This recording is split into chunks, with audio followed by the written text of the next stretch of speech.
Okay, so next up we have my longtime friend and ex-coworker, the amazing, one and only Ms. Amee Waldvogle.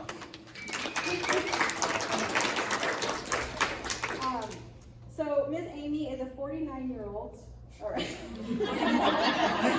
That number's a little bit lower. Oh. She's projecting herself on me. It's okay. She's still my senior. 39-year-old RN BSN, mother of 2 children, 19 and 16, one which was one of my star pupils. She started in the medical field in a dentist office and moved to the hospital 2 years after, where she was blessed with me. No, it was a different hospital, so I was blessed. There was no call at that point. So she was then a ward clerk in the emergency department of a critical access hospital in northwestern Colorado. She later went back to school to receive her LPN and then her RN a year later. She's worked in long-term care, emergency room, and of course the ever-dazzling med-surg, me, before moving to hospice last December. She is currently working as a primary registered nurse for Hope West in Montrose. She is a firm believer that the best nurses come from great CNAs. It's true. This was her words, unless Paula taught you, then I have my doubts, but. It's just smart to have your doubts. However, like I said, her son was my student. Yeah, and he's fine. He's still alive. People like him, so must have done okay. So I'm going to turn Amee over to her presentation, opening the door to death.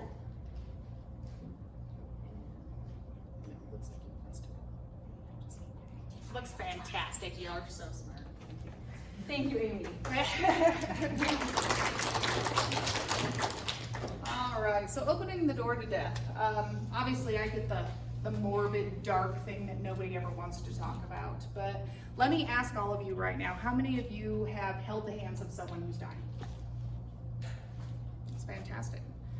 Every day we come into contact with someone that is actively dying. We're all actively dying. The second we're born, we start to die, some of us quicker than others. And the fact of the matter is it's just a fact. Everyone's gonna do it. And I hate to peer pressure you all, but everybody's doing it. It's okay. So it's the one time you can be okay with doing it. But let's look a little bit further into death and why we're so afraid of it and the things that we can do to start to accept it. So my first question is, what is death? Does anybody have just a quick, straightforward definition? Well, it's a good thing none of you answered, because I do. According to the dictionary, the definition of death is the action or fact of dying or being killed, the end of life of a person or an organism. That's the textbook. That's what it is. It's straight, it's quick, it's black and white. You're dead. But it's so much more than that. Death isn't just the end of a life. It isn't just the end of an era. It isn't just the end. In the long run, death is grieving. It's sadness, it's regrets, it's guilt, it's anxiety, it's apprehension, it's depression, and for some people, it's excitement, and sometimes it's relief also. There are some people that are just ready to go. But those feelings don't just pertain to the people who are dying. Those also pertain to the people around them. All of those feelings are things that not only the person dying is feeling, but the person around them. So why are we afraid of death? I'm going to start picking people. Why are you afraid of death? It's the end. It's the end? Okay. How about, I know all of you are like, Sam? The fear of leaving with like things unfinished. Okay. Yeah, perfect. That was actually one of the things on there. It's almost like I prepped you for this. A lot of it is fear of pain. And Yeah. The fear of the unknown. Nobody knows what happens when it happens. Nobody knows what you're going to go through when it happens. So there's a huge fear of the unknown. The other thing is feeling like you have things left to accomplish. Did you really want to climb Mount Everest? Well, you probably missed your chance if that's what you're thinking about the end. Probably not going to be possible. But there are other things like getting your motorcycle license, finishing your garden, finishing that quilt, a vacation. There are going to be things that you might feel like you've not left done. Unwilling to let down friends and family. I have seen this so many times where I work with a patient and family's all in the room and just a normal visit, but the second that family leaves, the patient's like, I'm so tired. I don't want to continue with this, but I don't want to let my family down. And so they continue to live for family. And I hate to say selfish, but in a lot of ways, family can be selfish when we're dealing with somebody that is dying. So this one's my favorite. It's the possibility of a zombie apocalypse and what might your role be during that. I know what my role's gonna be. I'm probably gonna barricade myself in a mall and maybe get bitten, but that's my fear. I don't know what I'm gonna do. How's death portrayed in media? So that's part of the problem also. I mean, in media, we've seen it with ER shows and stuff like that. They're in no way realistic. They do CPR for a whole whopping 3 seconds and then they're like, they're dead. Or they magically come back with no deficits. How many times have you guys seen people do CPR and the patient comes right back and they're fine and they're on a nasal cannula right after? Doesn't happen because the media portrays things in a light that they think is perfect and they think is controlled. This painting is from the 1800s and it portrays the death of a young woman and it's perfect. It's beautiful. There are flowers all around her to cover up the scent that she's dead and decaying. But you know what? She looks fabulous. And those are the things you would expect in 1800. And this is a picture of someone who's obviously just passed away. I mean, look at the squiggle marks. It's just happened, but she doesn't have oxygen on. There's no family nearby. There's no anything else. She's young. Most people like this would be getting CPR right now. This would not be the scene from someone who's just died. So it's still portrayed as a perfect, controlled event. So it's rarely controlled and perfect. How many of you can say that you've been to a death and you're like, whoa, that was great? If hospice is involved, then yes. Yes, it is. But for the most part, it's not. I mean, there's grieving, there's that sense of unknown, and a lot of times people don't get on board with hospice to have that controlled and almost as perfect death as we can possibly have. It just doesn't happen.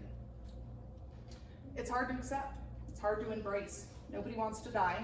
But again, I hate to peer pressure you guys, but everybody's doing it, okay? Everybody's dying. It's okay.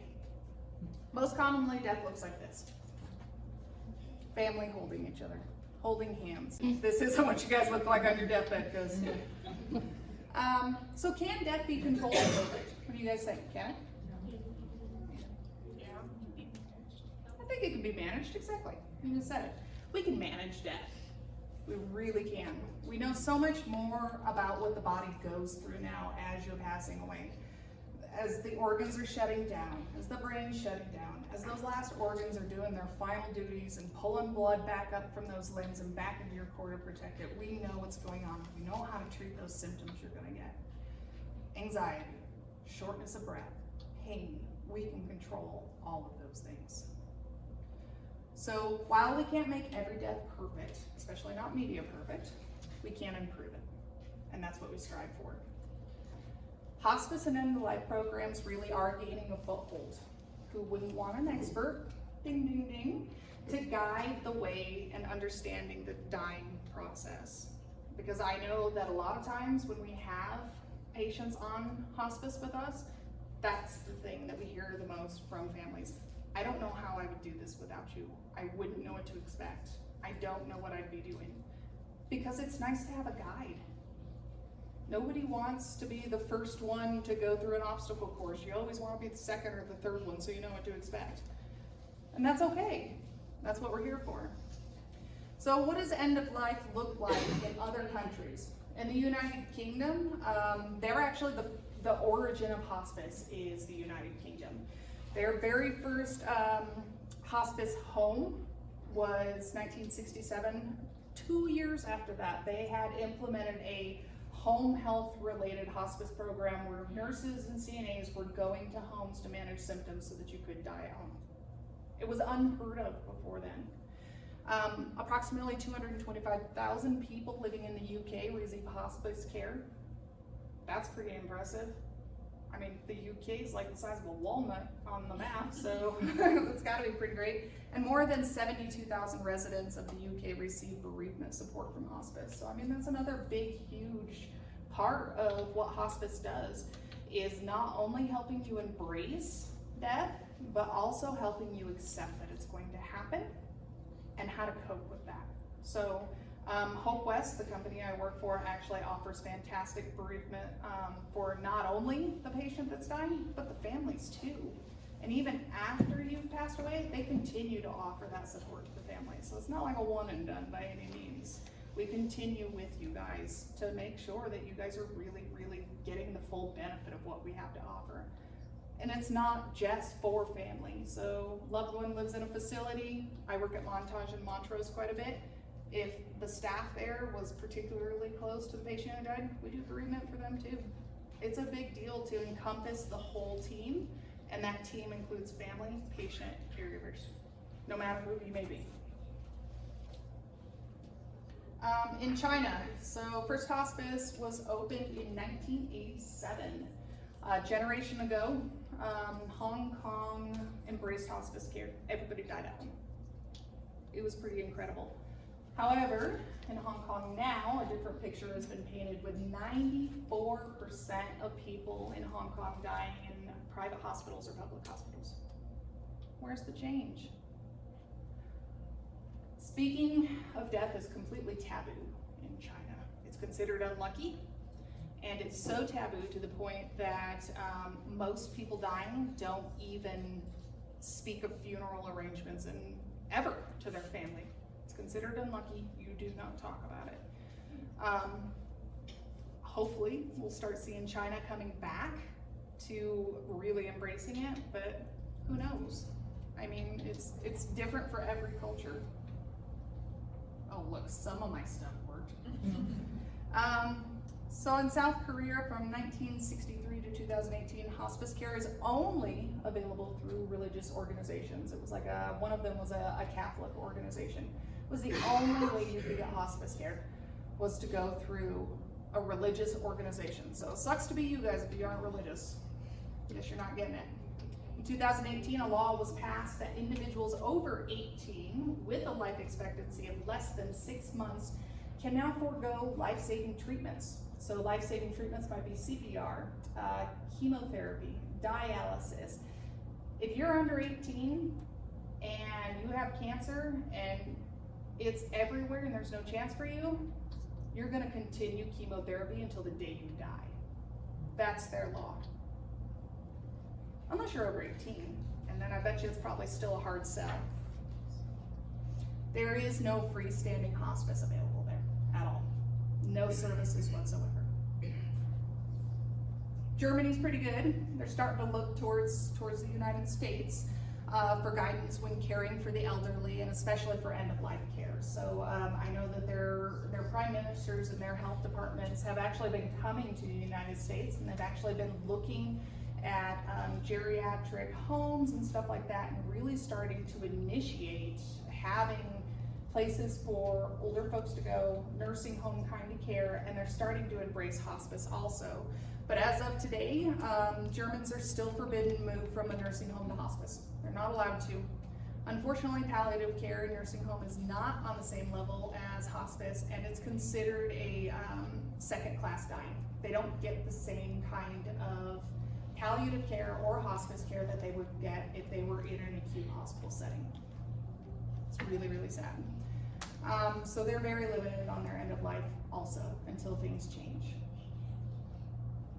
So is the end of life care beneficial? Heck yeah, it is. I've already said some of the reasons why it is. We put the patient's desires, goals, and decisions first. Patient says, I don't want to have any pain. Guess what? I will make sure you don't have any pain, because we're not worried about opioid addiction at this point. This is all about comfort. So if you need morphine on the hour, every hour for pain, I'll make sure you get that. If you're anxious, I'll make sure you get lorazepam. If you're nauseous, I'll make sure you're not. Everything we do is based on patient satisfaction, patient comfort, and not only that, but family comfort. Because it's distressing when you have to sit there and watch your loved one be anxious, be nauseous, be in pain, when you don't have to be. You don't have to be. So we support the patient and the family. We help patients and families understand the death and dying process. We can usually pretty much pinpoint when they're entering active dying stages. And we can really kind of gear all of our symptom management to that also. It improves quality of life. It's gonna sound really, really funny, but we've had a lot of our patients come on to service. Docs are like, maybe I live another 3 weeks. They'll go to service. Docs are like, maybe I live another 3 weeks. They'll go 6 months. And it's because their quality of life is so much better. We're not only making them comfortable, but sometimes we're giving them something to hope for. Like, I don't have pain anymore. I can get out of bed. I can go sit outside. I can finish that quill. Probably not gonna climb Mount Everest still, but we give them hope.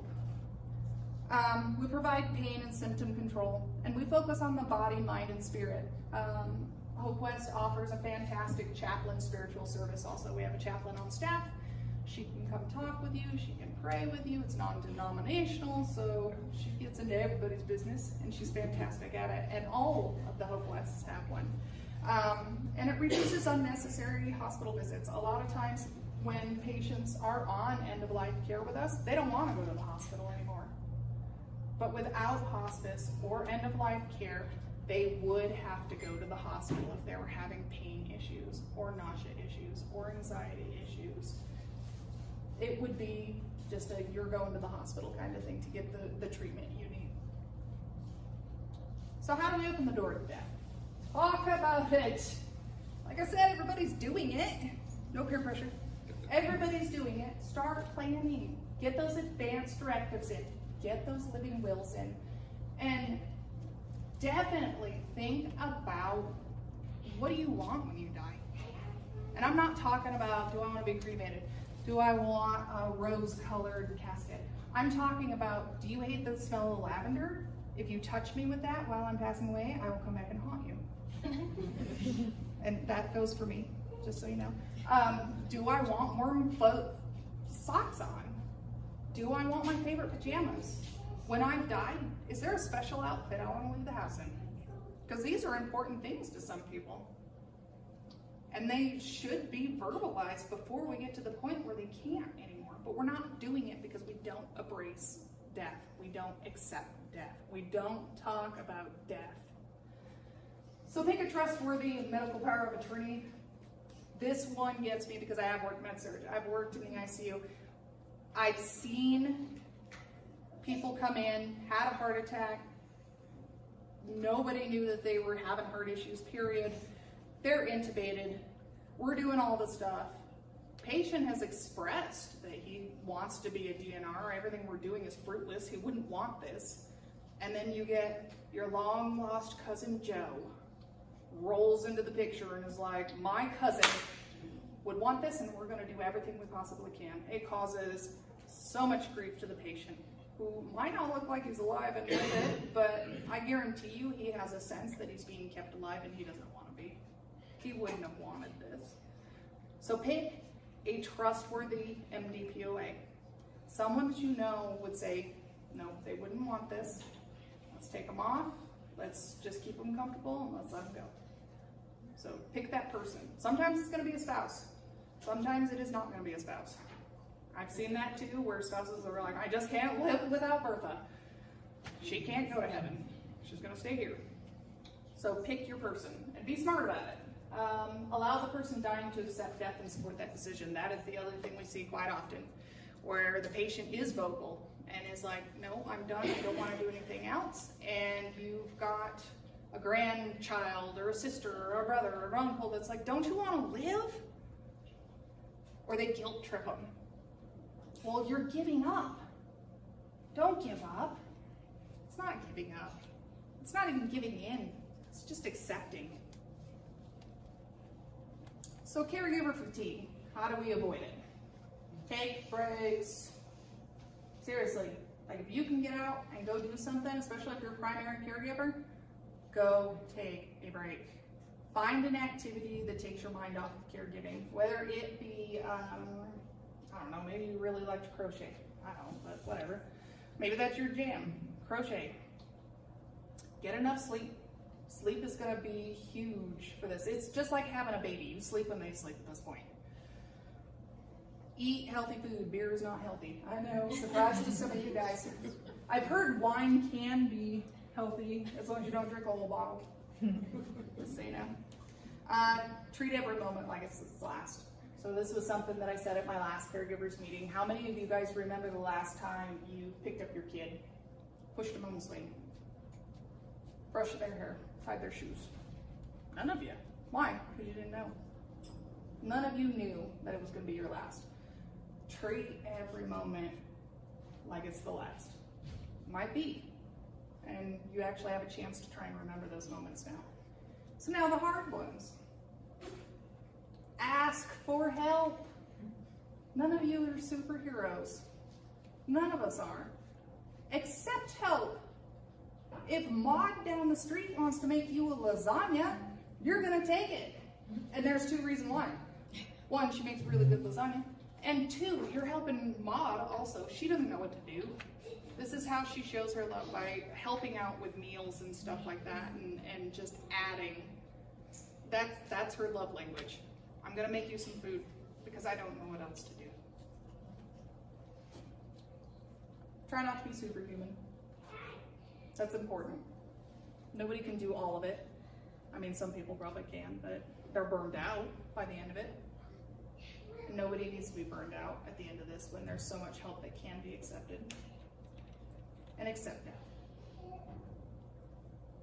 Accept death and embrace it now.